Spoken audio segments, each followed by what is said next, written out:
আর গতকাল বর অফিস থেকে আসার সময় আমার জন্য দেখো 1 কোটো বোম চকলেট নিয়ে এসেছে।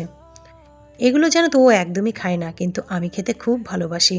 আর এই চকলেটগুলো আমার মনে হয় না এদিকে তৈরি হয়, আমাদের ওদিক থেকে না এগুলো বিক্রি করতে আসে অনেকে।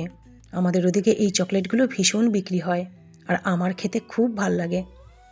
আর এবারে তো স্নানে যেতে হবে, আগেই বললাম অনেকটাই দেরি হয়ে গেছে, তবুও আমার জন্য দেখো একটা মুখে লাগানোর প্যাক বানিয়ে নিচ্ছি, একটু দুধ, একটু বেসন, একটু কফি দিয়ে।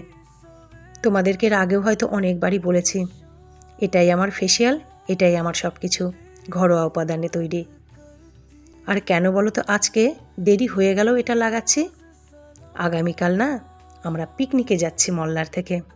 আমরা জানো তো সারা বছর যত পিকনিকই করি, সব থেকে যদি বলো কোন পিকনিকে আমাদের বেশি ভাল লাগে, মানে আমরা উদগ্রীব হয়ে থাকি বলতে পারো পিকনিকের জন্যে, সেটা হলো মল্লারের সাথে।